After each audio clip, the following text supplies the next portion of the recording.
My name is Andre Camo. I work at the Army-Navy store in Halifax. Today I brought in a few German pieces from World War II. One of them is called a Zeltbahn, which is a military poncho. Waterproof, can be worn as a poncho or connected together with another one to make a tent. The second item is a helmet cover, which is a fabric cloth cover that would fit over a helmet so that you would be less visible as a target. The third item is called a tornister, which is a small rucksack made out of leather with a horsehair cover. So they'd put personal items into that.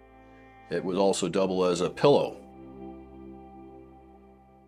In terms of catastrophic international consequences, few were as dark and complex as the German army of World War II.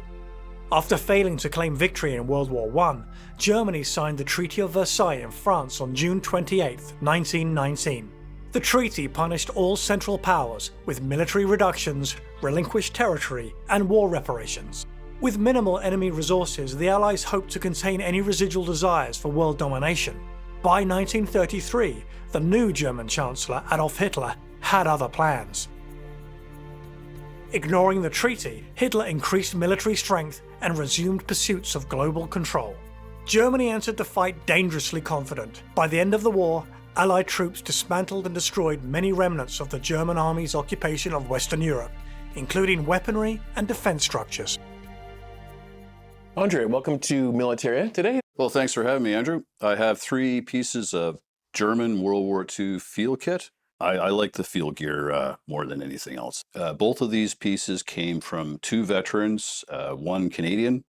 So this came from a Canadian soldier from out west. His family disposed of his souvenirs after he passed. And it's the same for the helmet cover. This came from the States, collected by an American soldier. A lot of these things usually are taken off the battlefield by Canadian soldiers or Americans as souvenirs, brought home, and then they often just stay in a cupboard or a closet for years and get forgotten about. Yeah, I particularly like the Zeltbahn. This is an M31 Zeltbahn, which started to be produced in 1931 and was used by the German army. They were often not just worn for bad weather, they were also just worn as camouflage pieces themselves in the field. Yeah, I expect this saw a lot of use. Yeah, it's a beauty. This is really the beginnings of camouflage as we know it today. The movement towards more of a blending of a uniform to one's terrain really kind of begins in the Boer War, where you have the British forces, they turn to a khaki drill instead of the traditional red serge, and they blended in more with the terrain. But the camouflage that we know today really only came into being in the First World War. The iconic German steel helmet was camouflaged towards the end of the war.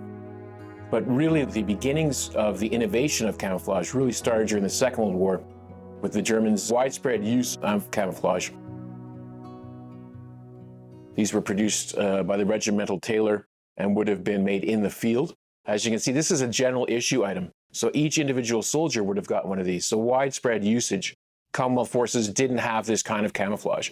There was one instance where we had something called a Denison smock, which was an interesting camouflage pattern, but that was largely reserved for 1st Canadian Paratroop Regiment and snipers. The Germans really took camouflage to a whole new level. And it really resulted in the camouflage that we know today. Well, if you look at today's Canadian issue camouflage, or CADPAT, it's a direct descendant of the camouflage used by the Germans in the Second World War. You also have this item for us. Yeah, this is called a tornister. Let's have a quick look. I'll just flip it over. Sure. And we'll just have a look because it is interesting. So right here is the manufacturer's name. It says Marquardt. It's a little rubbed out. Heilbronn, and the date is 1938. Yeah. The buckles are also interesting. Yeah, they're marked as well, yeah. There's a stamp from the company that made the buckles. Ritter actually specialized in buckles and buttons and that kind of thing. And you can see DRGM, but that's a trademark, like patent pending is today. Yeah, this is a great piece. And really, this illustrates the evolution of field gear. I have a strong interest in field gear in particular because those pieces were carried by soldiers in the field. And certainly, in many cases, I expect that they helped them to survive the terrible conditions that warfare creates.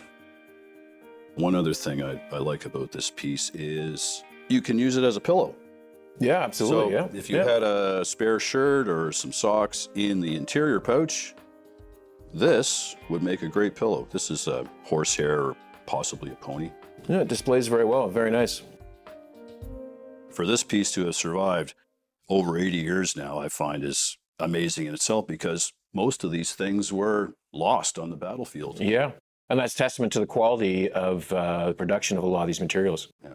Personally, for me, to see a piece like this, which is not minty, I'd rather see something that obviously was well used and appreciated That's by an the interesting soldier point. that carried it. For me, I find it interesting when there's patches and it shows field use, and it was actually used, in combat by a soldier, and I find there's just more history attached to it. So, Andre, what are your plans for these artifacts? Well, my intention is to keep them in as best condition as I can while they are in my possession. I have a lot of respect for soldiers and what they do, and I feel it's important to take these pieces and keep them safe. And while I have them, and when my time is gone, I'm going to pass them on to another man who I know will treasure them as much as I do.